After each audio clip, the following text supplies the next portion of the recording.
Bonjour à tous et bienvenue dans cette nouvelle vidéo. Bon, je pense que je vous éblouis peut-être un peu avec mon super pull d'un orange très discret, mais au moins je vais peut-être réussir à attirer votre attention. Aujourd'hui, je vais vous expliquer pourquoi se former à la rédaction web SEO est important, du moins en quoi ça m'a aidé à progresser aussi rapidement. Après avoir lu de nombreux articles sur la rédaction web, parcouru des blogs, regardé des vidéos, vous en êtes certain, la rédaction web est faite pour vous. Vous vous demandez cependant comment l'apprendre. Est-il préférable de se former en autodidacte ou de suivre une formation en ligne ou une formation en physique? Dans cette vidéo, je vous dis tout. Dans tous les cas, si vous souhaitez vraiment faire carrière dans la rédaction web, je vais vous le dire clairement, vous former est indispensable. Peu importe le support, peu importe le moyen, mais malgré tout, ce n'est pas un métier qui nécessite, comme on pourrait le penser, seulement de taper sur un clavier toute la journée. Il nécessite des compétences bien spécifiques. Premier point, se former à la rédaction web pour apprendre les bonnes méthodes. Alors, c'est vrai qu'investir dans une formation, quelle qu'elle soit, représente souvent un investissement important. Et quand on a envie de se lancer dans un métier, on sait que c'est bien d'investir, mais on n'est pas forcément conscient du retour que ça peut avoir. On ne sait pas si ça va réellement nous apporter quelque chose, donc forcément, quelque part, ça fait un peu peur et c'est tout à fait compréhensible. J'ai moi-même un peu hésité, j'ai commencé à lire beaucoup d'articles de blog, à parcourir les différentes sources que j'avais à disposition sur le net. Et en fait, je me suis vite rendu compte qu'il y avait beaucoup d'informations et parfois des informations contradictoires parce que tout simplement, tous les rédacteurs web n'ont pas la même vision du métier, ni la même approche et n'utilisent pas forcément les mêmes méthodes. Du coup, j'étais un petit peu perdue et c'est ce qui m'a poussée à souscrire à une formation en ligne parce que tout simplement, je voulais avoir vraiment une ligne de conduite et avoir des bases solides pour commencer et ne pas avoir à trier entre les différents conseils que je voyais passer sur le net. J'ai donc décidé de suivre la formation de Lucie Rondelet. En faisant mes recherches, c'est un des premiers blogs que j'ai trouvé, donc j'ai dévoré son blog, sa chaîne YouTube. J'ai constaté du coup qu'elle était rédactrice web depuis de nombreuses années et experte en référencement naturel de contenu. J'ai donc fait ce choix et je ne l'ai jamais regretté, tout simplement parce que cette formation m'a permis d'acquérir des bases assez solides et de trouver mes premiers clients rapidement.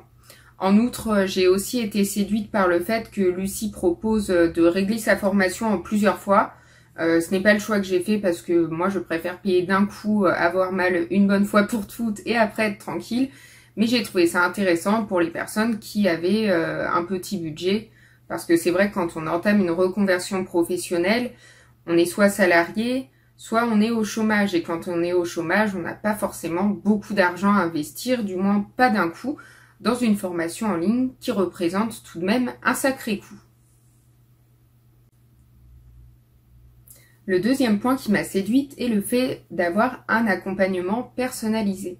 C'est vrai que ça me faisait un petit peu peur d'apprendre en autodidacte, même si je suis quelqu'un qui aime bien aller fouiner, chercher les infos et si je suis assez fonceuse et autonome. Mais j'avais un petit peu peur de me retrouver seule et livrée à moi-même. Donc j'ai vu que dans la formation, il y avait des coachings de compris et j'ai trouvé ça très bien. En fait, je me suis dit que du coup, je pourrais progresser bien plus vite, travailler sur mes points faibles pour pouvoir être au top le plus rapidement possible. D'un autre côté, je me suis aussi dit que je me sentirais un petit peu moins seule et que ce serait agréable d'échanger avec quelqu'un qui avait déjà du vécu. Au final, c'était un bon choix pour moi parce que ces coachings, je pense, m'ont aidé à mettre le doigt sur mes points faibles rapidement et à savoir comment remédier à mes erreurs. Et je pense aussi que c'est ce qui m'a permis d'avancer plus vite dans la rédaction web. Troisième point, j'ai choisi de me former à la rédaction web pour augmenter mes chances de réussite. Comme je vous l'ai évoqué au début de cette vidéo, on trouve un peu de tout et n'importe quoi sur le web. En faisant mes recherches sur le métier de rédacteur web SEO, je me suis forcément intéressée aux mots-clés. Et c'est là que j'ai compris que tous n'étaient pas à la même école. Je voyais certains professionnels qui conseillaient de blinder les textes de mots-clés, d'autres d'y aller avec parcimonie, d'autres qui disaient qu'il faut les mettre là, d'autres ici. Donc j'étais vraiment perdue au final et je ne savais pas trop qui croire et quelle méthode appliquer. Je me suis donc dit qu'en me formant à la rédaction web SEO, j'aurais un souci en moins, j'aurais une seule référence, l'avis d'un expert, d'une experte en l'occurrence, qui m'expliquerait les bonnes méthodes dès le début. Je pense que c'est vraiment important d'avoir un référent, comme je vous le disais, et de ne pas perdre du temps à démêler le vrai du faux si vous voulez faire décoller votre business en ligne rapidement. En me formant, j'ai appris bien sûr à rédiger, j'ai aussi appris les bases du référencement naturel, j'ai appris à chercher mes mots-clés, à analyser les résultats des recherches Google. Je ne vais pas tout vous dévoiler parce que ce serait un petit peu long, mais en bref, ça m'a donné des bases solides qui m'ont permis d'avancer rapidement et surtout sereinement. Quatrième point, se former pour échanger et partager. On en revient un peu à ce que je vous disais au début. C'est vrai que quand on se lance, on a peur d'être confronté un peu à cette solitude et on a envie d'échanger au sujet de ce métier qui sera bientôt le nôtre. Concrètement, ma formation m'a permis d'être mise en relation via des groupes Facebook et autres, en contact avec des rédacteurs web qui avaient le même niveau que moi. J'ai trouvé ça vraiment super parce que ça m'a permis d'échanger, de partager mes craintes, de voir l'évolution de chacun, mais aussi de bénéficier de conseils avisés d'élèves qui partaient avec plus d'acquis que moi en fait. Ce que j'ai également apprécié avec ce groupe Facebook, c'est la notion d'entraide. Ça m'a permis d'échanger avec d'autres rédacteurs web pour trouver les bonnes méthodes pour prospecter des clients. Dans un deuxième temps, ça m'a permis de recevoir des missions que mes collègues ne pouvaient pas traiter et par la suite, comme mon activité était bien lancée, de déléguer des missions que je n'avais pas le temps de réaliser. Avant-dernier point, je trouve que se former à la rédaction web est un véritable tremplin pour votre carrière. Ça l'a été pour moi du moins. Dans cette formation, j'ai appris les compétences de base et plus poussées liées à la rédaction web et au référencement naturel, mais je me suis rapidement rendu compte que ces compétences pouvaient me permettre de faire plein de choses.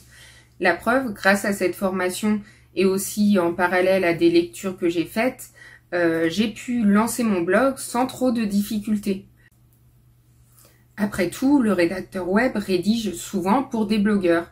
Il a donc presque toutes les compétences nécessaires pour lancer son blog et du moins il les possède toutes pour être capable d'écrire et de référencer un article. Comme le dit si bien ma formatrice Lucie Rondelet, le rédacteur web est un véritable couteau suisse. Il peut très bien entreprendre et créer un business en parallèle sur le web. Là, tout de suite, je vais vous parler de blogging parce que c'est ce que moi, j'ai fait de mes compétences. Mais il y a vraiment plein de choses à faire. Je sais par exemple que j'ai certaines collègues qui se sont lancées dans la correction, dans la traduction, qui proposent maintenant des prestations SEO bien plus poussées. Il me semble qu'il y a 2 élèves qui ont ouvert leur propre agence de stratégie digitale. Enfin, les possibilités sont vraiment infinies si vous souhaitez faire progresser votre business ou tout simplement créer autre chose pour générer un revenu supplémentaire ou pour vous diversifier un petit peu.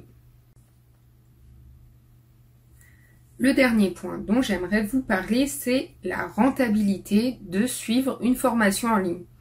Alors ça vous paraît très bizarre que je vous dise dépenser de l'argent pour une formation en ligne, c'est rentable. Eh bien, ce n'est pas si étrange que ça au final. Regardez, enfin écoutez plutôt.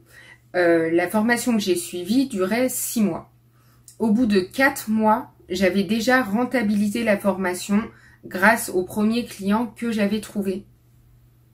Je pense donc que l'aspect financier ne doit pas être un frein pour vous. Au final, si vous vous donnez toutes les chances de réussir et que vous appliquez les conseils donnés dans votre formation en ligne ou votre formation en physique, vous verrez que votre activité sera très très vite rentabilisée. Il faut donc plutôt le voir comme un bon investissement pour votre avenir professionnel. Dans le cas de ma formation, donc la formation de Lucie Rondelet, je radote, Lucie donne vraiment toutes les chances à ses élèves de réussir, c'est-à-dire qu'elle met les meilleurs d'entre eux en relation avec des clients, ce qui n'est pas négligeable. C'est toujours agréable de se voir mettre un pied à l'étrier quand on débute et qu'on n'est pas encore un as de la prospection. En tout cas, je peux vous dire que personnellement, j'ai rentabilisé la formation au centuple. Si vous êtes lecteur de mon blog, vous savez sans doute que je suis totalement transparente sur mes revenus. Je vous parlerai de ces derniers dans une prochaine vidéo. En attendant, n'hésitez pas à me poser des questions si vous en avez besoin, si vous avez envie de vous former ou tout simplement si vous avez des doutes, des craintes ou besoin de conseils. Je vous dis à très bientôt.